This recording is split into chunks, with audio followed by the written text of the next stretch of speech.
Dajme to vážne. No, Máťo, nehovoríš, nie.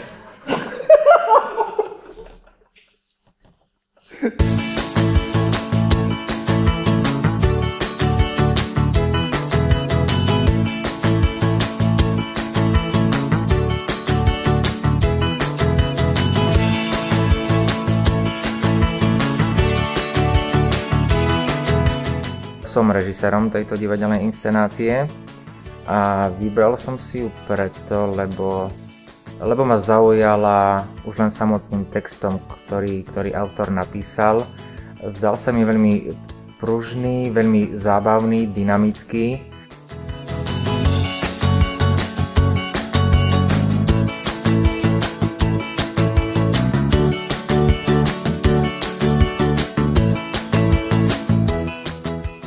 Takže moja postava je teda Tyler. No tak moja postava je vlastne ten Jack. Keď som sa prvýkrát pozrel na svojho hereckého kolegu, tak som si povedal, že my sme úžasná dvojka. Tyler je môj parťák.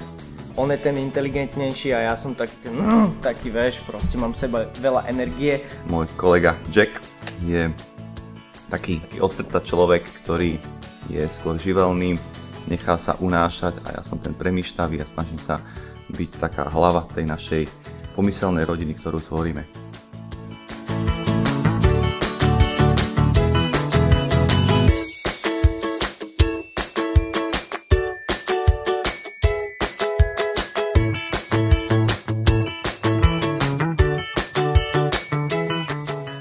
Moja postava je Marla, je to taká veľmi sebavedomá, ukecaná ženská, ktorá v podstate vo svojom záujme a takisto aj v záujme ostatných sa snaží hýbať tým dejom, keďže je veľmi ostrieľaná.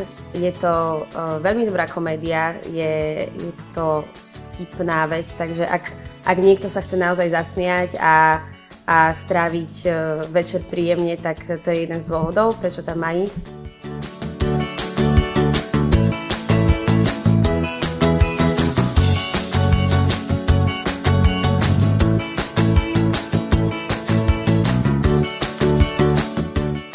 Ja v tejto hre hrám riaditeľa banky. Je to vlastne taká postava, ktorá je z nich najbohatšia.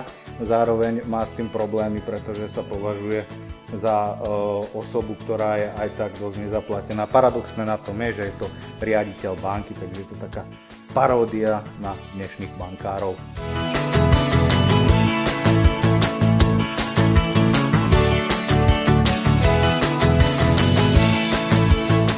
Je to mladá reportérka, ktorá je veľmi nadšená svojou prácou a všetko berie tak vážne a snaží sa byť čo najlepšia, strašne sa teší z toho, že dostala nejakú príležitosť, že môže robiť reportáže o bankových lúpežiach, čo sú plné noviny.